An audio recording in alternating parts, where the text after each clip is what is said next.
has a long friendship with President Biden that began decades ago when he became a U.S. Senator from Delaware. Over the years, we've been proud to work with him as together we fight to advance our union's core values. Steelworkers aren't shy about sharing our opinions, and our members have been clear and consistent in saying what we value. We want the kind of jobs that help us raise families, and we want a voice on the job so that we can be safe and healthy. We value quality, affordable health care, secure and dignified retirements, and like all workers, we want fair trade so that bad actors from overseas can't undercut our jobs. We know that President Biden values these things too, and the policies and the priorities he advances have working families at the center.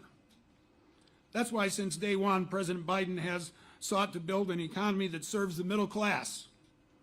By combining trade enforcement with historic investments in critical industries, the Biden administration is ensuring our nation will be able to compete globally well into the future.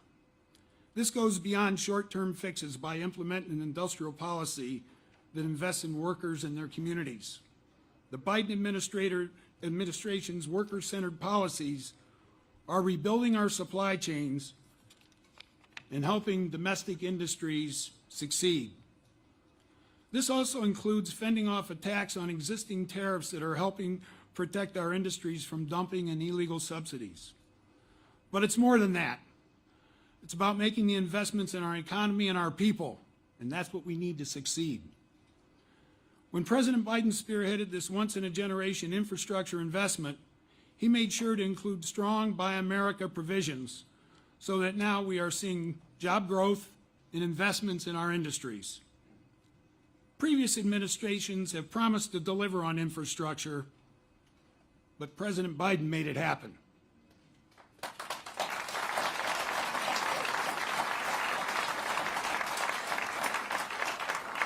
President Biden promised USW members that he had our backs, and it's clear he does.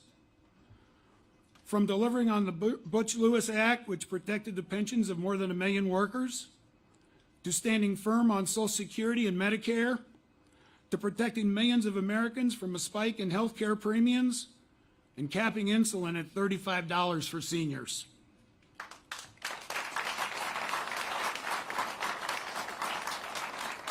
President Biden is delivering for American workers. We're grateful for his unfailing support and his ongoing commitment to advancing the interests of working families and their communities. President Biden will address us in just a few minutes. Let's make sure we express a grateful steelworker welcome. Thank you.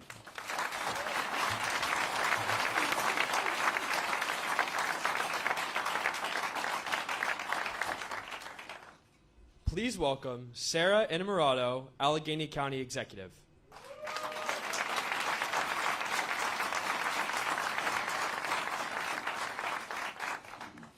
All right, good afternoon, everyone. I am your County Executive, Sarah Innamorato, and I am honored to be here with you today. I want to thank President Biden for joining us here in Pittsburgh. It is a pleasure to be here alongside the President, Mayor Gainey, USW President David McCall, and so many of our friends in labor. I want to congratulate the Biden-Harris administration for leading the way with the support of pro-labor legislation like the American Rescue Plan, the CHIPS and Science Act, the IRA, and the bipartisan infrastructure law. We are working hard each and every day to make sure that money comes back here to Allegheny County and puts people to work. So not only has President Biden showed his support for organized labor through legislation, but with direct action. He is the first president in modern history to stand on a picket line.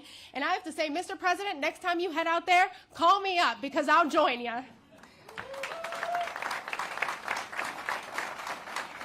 And it's so important that we support organized labor because our union brothers and sisters, you are the backbone of our economy and you have been the source of prosperity for generations.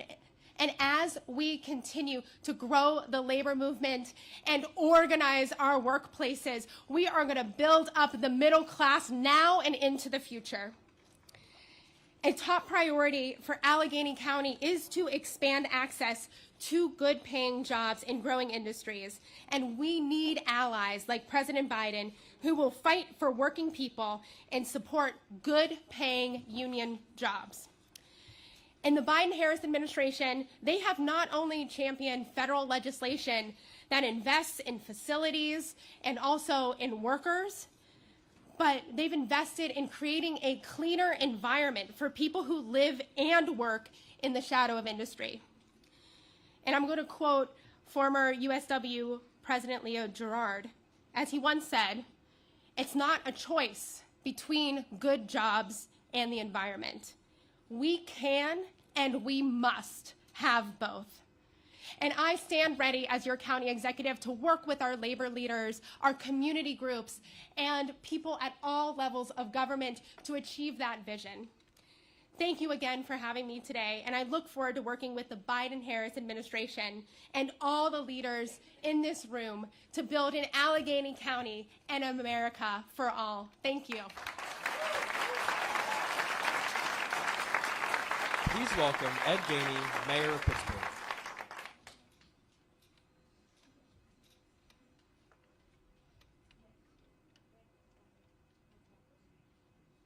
Please welcome Ed Gainey, Mayor of Pittsburgh.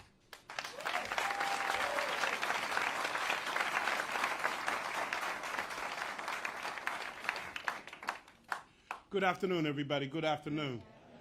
Thank you for having me this afternoon. First, I'd like to thank the President, David McCall, for the excellent work he does is making sure that workers have a voice every single day. And what an honor it is to be here. Also, Darren Kelly, our president, I want to say thank you also for all that you do. Jay Costa for being at the state and all that they do. And for all the other unions that have worked so hard to make sure that we had a voice. Today is a beautiful day in our city. We had the most pro-labor president of all time and the most pro-labor city in America.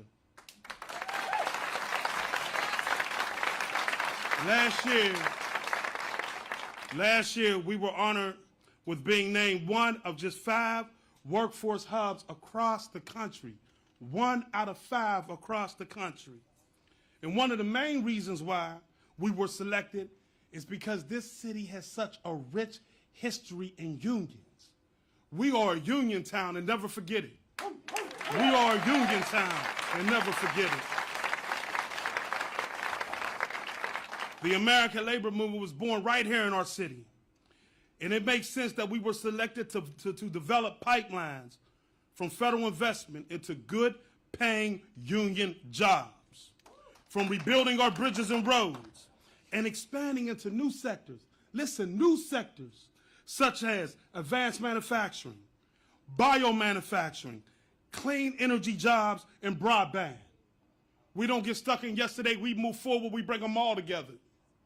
And when we held our signing ceremony with the First Lady Biden and Secretary Sue, we were joined by dozens of local leaders who picked up their pen and made sure they signed on to our Pittsburgh Good Job Principles. To date, we've received over 60 commitments of people that will be part of our Good Jobs Principles. We should clap for that.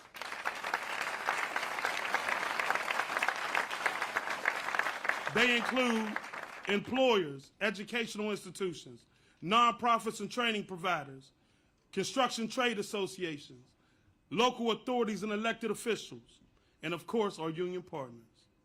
Right here we have the U.S. Steelworkers who are part of it, the International Union of Painters and Allies Trade District Council 57, and the East Atlantic States Regional Council of Carpenters. If Steve is in the house, thank you. And also, of course, our Allegheny Fayette Labor Council. You already heard me give a shout out to Darren Kelly. I just want to say thank you for everybody. I also want to make sure that I take this time out to talk about our partners that have helped us get there. 2024 is one of our years of implementation, working with our anchor institutions such as Partners for Work. And I want to thank Partners for Work for all they've done to help us get here. Can you give them a hand?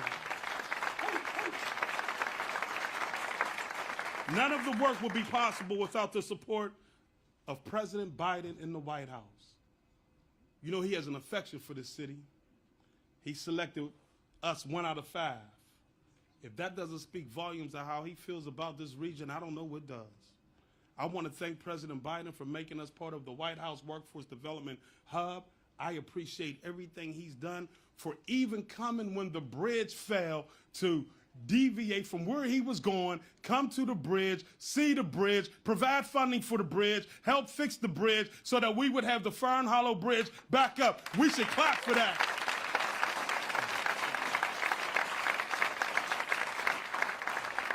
I look forward to working with everybody.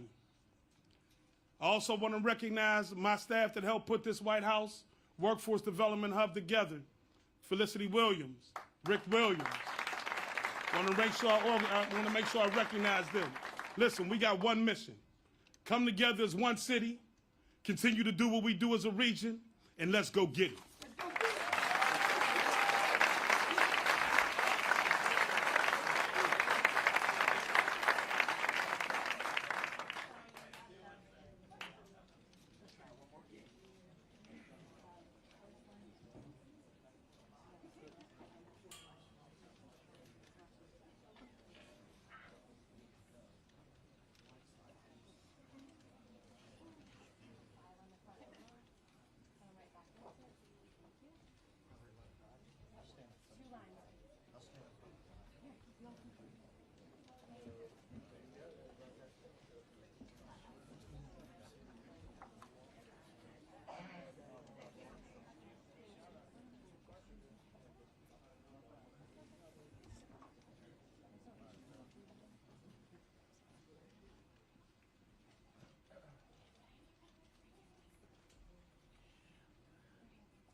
Please welcome Rob Hutchinson, Local 1219 USW member.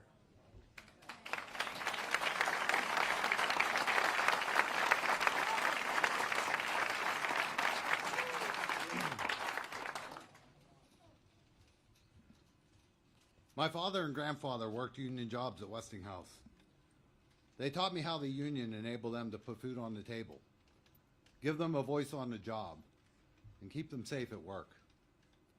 They also taught me how important it is for working people to support the elected officials who support us. I know my grandfather and my father would love to be in this room today to help me welcome President Biden, who's done more to lift up working people, empower union members, grow the middle class than any other president in history.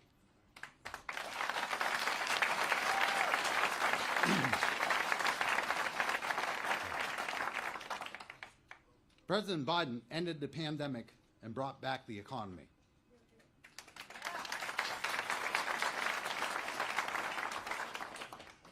He signed the American Rescue Plan, saving the pensions of more than 1 million workers and retirees.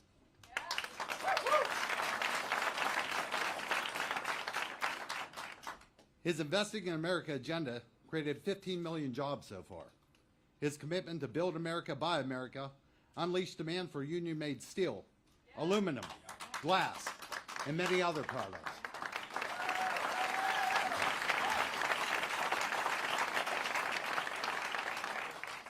His enforcement of trade rules ensures that American workers compete on a level playing field with their counterparts around the globe. President Biden made history last year when he walked the picket line with striking auto workers, ensuring that they got a fair contract. And now he's standing in solidarity with us as we fight to keep U.S. Steel from selling out our livelihoods and our communities.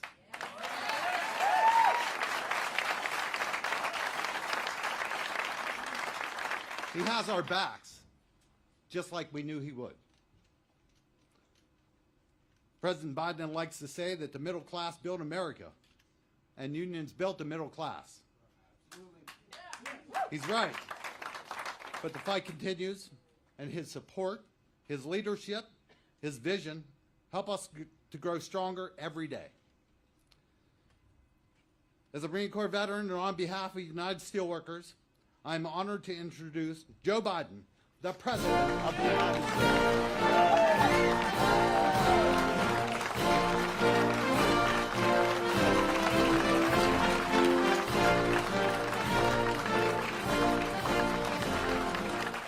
Hello, Pittsburgh. Please have a seat. Robert, thank you for the introduction and for sharing your story about being a third-generation steelworker and a Marine Corps veteran. Where are you? Over this side? There you are. Well, I want to thank you for your new president, by the way. Dave McCall has been a friend of mine and a friend of a former president. We miss him, but it's great to have you, Dave. You've been a good friend. And we're both longtime friends. We're both longtime friends of Tom's as well. We miss him dearly. Dave, you're doing a great job in his footsteps, and it's just going to get better in my view. There's an expression that comes to mind. You go home with them that brung you to the dance, and you brought me to the dance. No joke. The mayor and I are buddies. I told the mayor, and I mean it sincerely, the first outfit ever to endorse me as a 29-year-old kid running in a tough year for United States Senate, make me the second youngest man ever elected to the Senate, was a guy named Huey Carcella. And back in those days, we had a big steelworkers. We had a lot of steelworkers in Claymont, Delaware, where I was from, because they worked in Worth Steel Company. And I'll never forget coming to me and saying, "We're going to get your help." And I came out to Pittsburgh, and steelworkers endorsed me. It changed everything. Nixon won my state. Nixon won my state of Delaware with 60% of the vote, and I won with an astounding 3,100 majority. 3,100 majority, and it's thanks to you. I really mean it. I'm Pittsburgh, and I really mean it. My love for Pittsburgh goes back to my Scranton days. My grandfather Finnegan always talked about Pittsburgh. At any rate, make a long story short, the bottom line for all kidding aside is I'm president because of you guys. I really am. And I'm proud, as was mentioned earlier, I'm proud to be the most pro-union president in American history.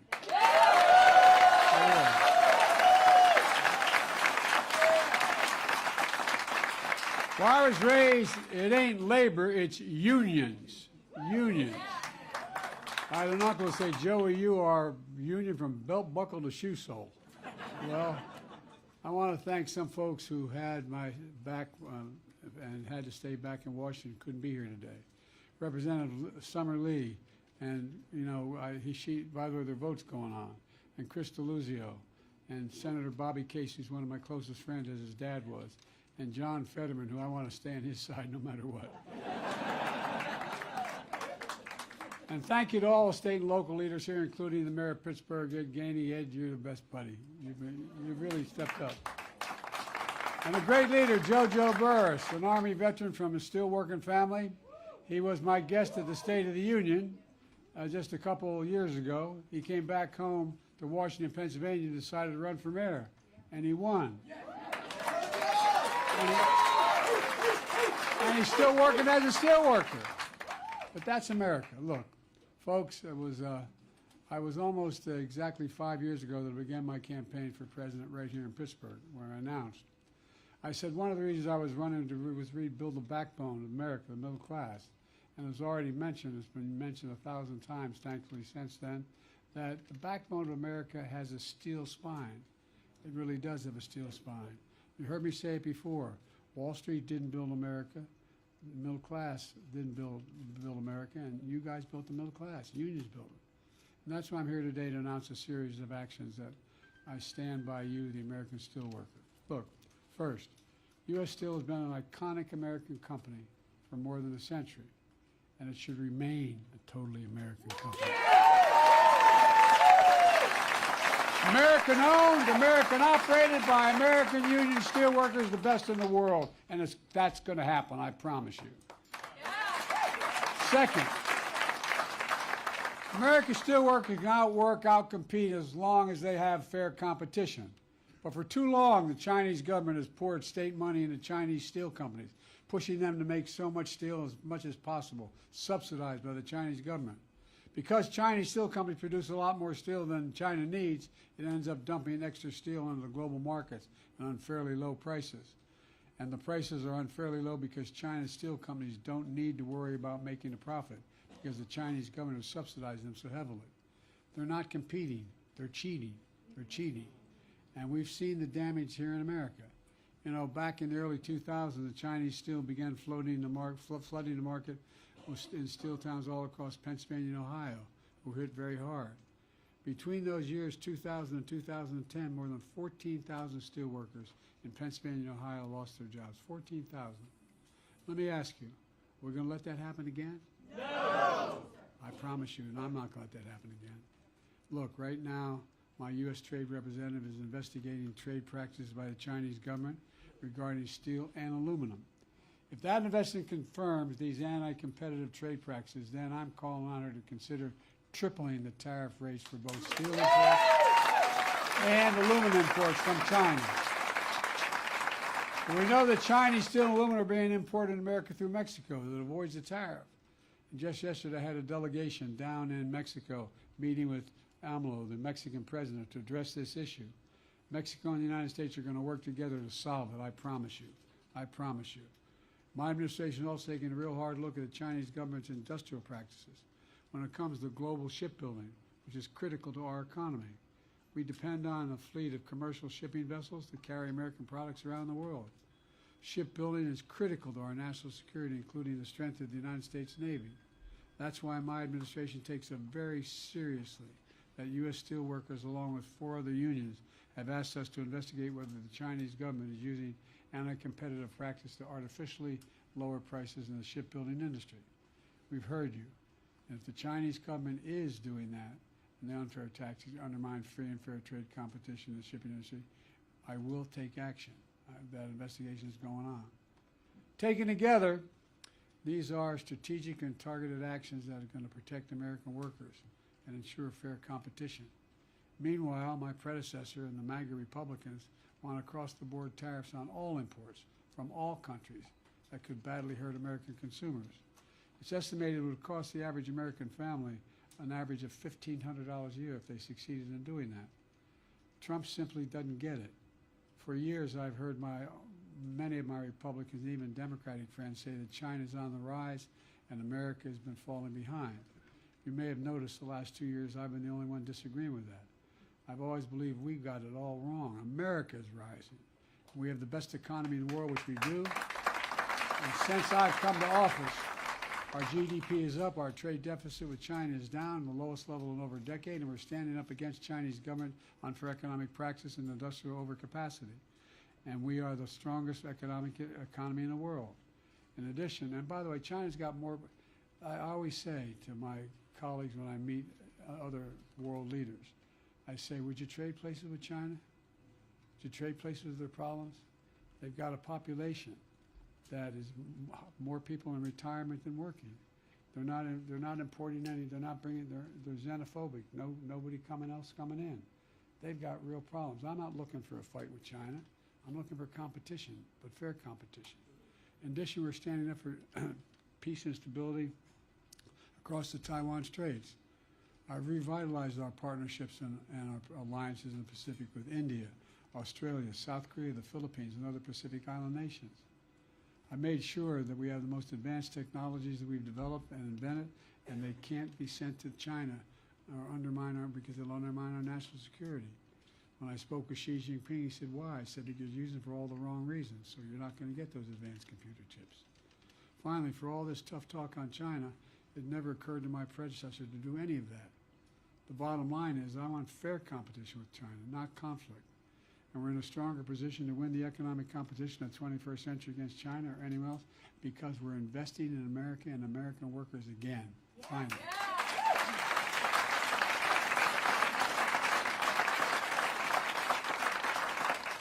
You know, there's a law back in the 30s that passed about whether unions could exist. There's a provision that very few presidents ever paid attention to. If a president has sent money from the Congress to do something for the public, he must use American products and must use American workers, unless you couldn't find them. Well, guess what? A lot of them didn't find them, except me. No, I mean it. Not a joke. Everything we build with an American product and with American workers, period. And it doesn't violate any trade agreement. Thanks to my bipartisan infrastructure law, we announced over 51,000 new infrastructure projects all across America so far. We're just getting started, including roads, bridges, ports, airports, clean water systems, high-speed, affordable internet, all across America. You may remember my predecessor promised infrastructure week after week after week for 4 years and never built a damn thing. Nothing. No, I'm serious. Nothing.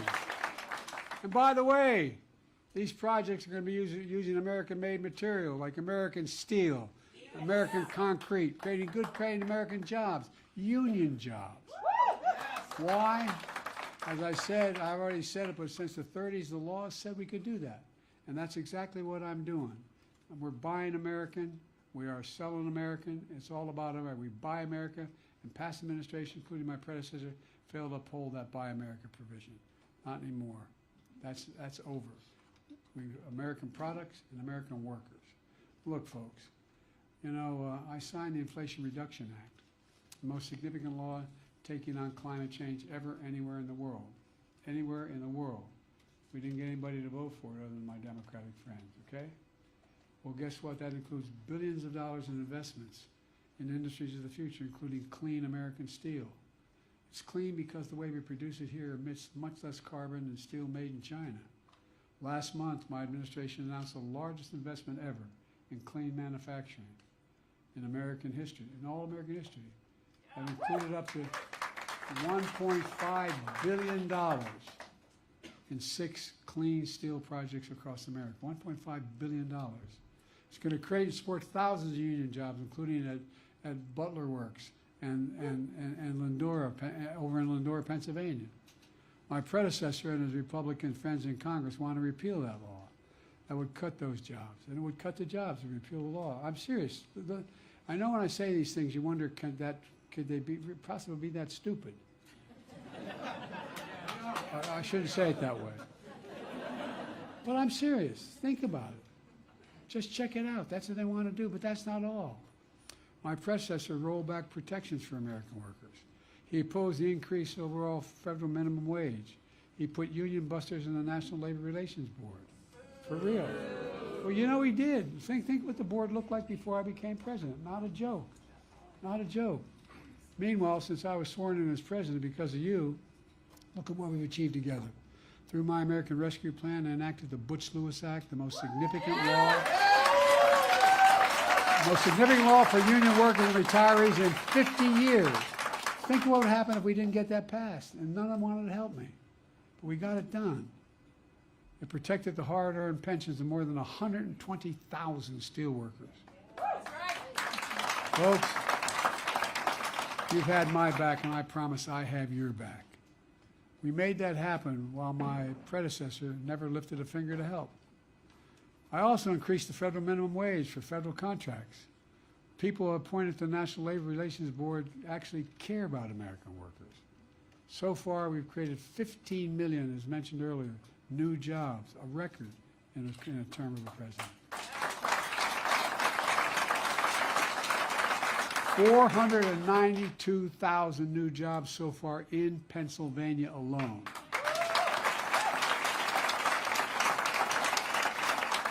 Under my predecessor, who's busy right now, Pennsylvania lost 275,000 jobs. I mean, let's look at the facts. On my watch, unemployment hasn't been this low for this long in 50 years. That's 50 years. Wages are rising.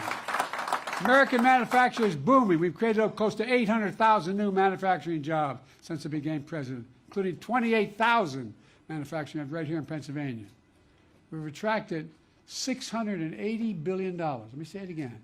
$680 billion in private sector investment in advanced manufacturing and clean energy here in America, including $4 billion just here in the state of Pennsylvania so far. Folks, instead of importing foreign products and exporting American jobs, we're exporting American products and creating American jobs. Think all the time, think of the last years, where they'd go, corporate America wanted to go find the cheapest labor in the world, send the jobs overseas, and then import the product home. Not anymore. Together we're doing what's always worked best for this country. We're investing in all of America and all Americans. And we're building an economy from the middle out, not and the bottom up, not the top down. Because when we do that, the poor have a ladder up, and the middle class do well, and the wealthy still do very well. Yep. We all do well. No, for real.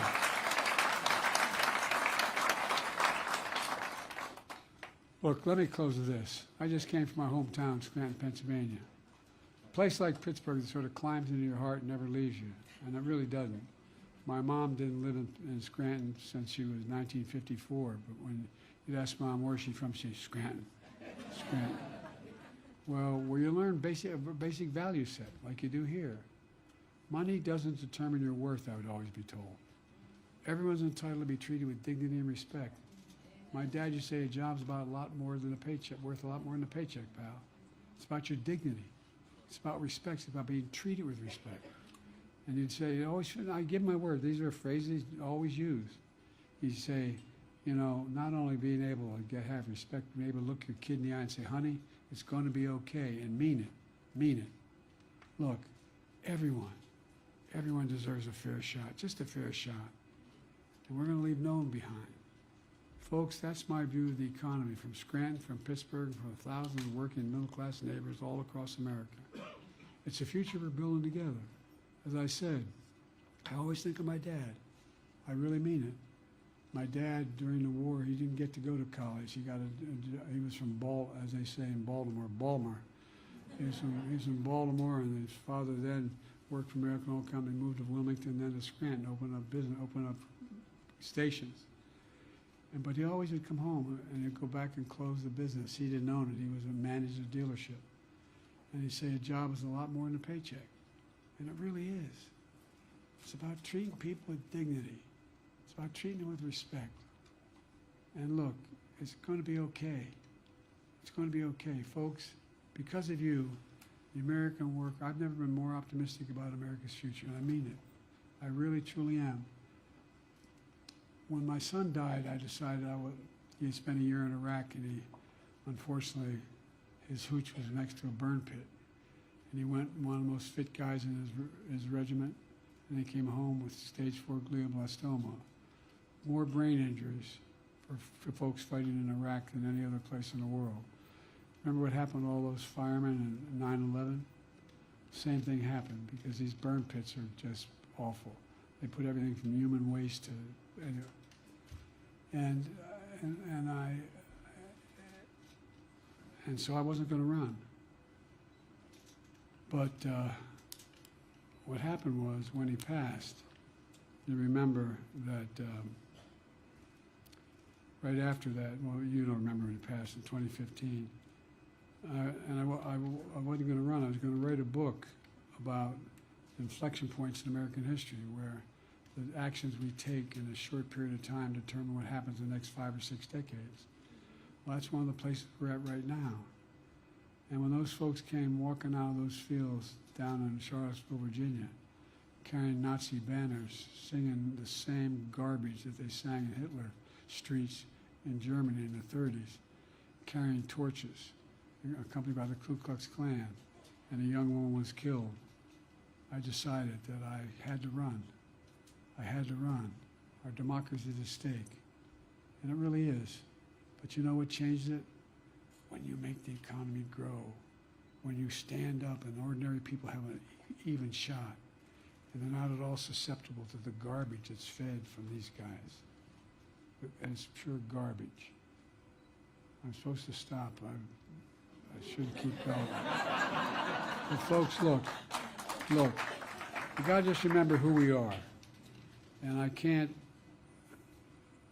well, when I left Scranton today, I wanted to go to the war memorial that has the names of all the Scrantonians who died in World War II etched into a granite wall, because I wanted to see where my Uncle Bosie Ambrose J. Finnegan, where his name was etched.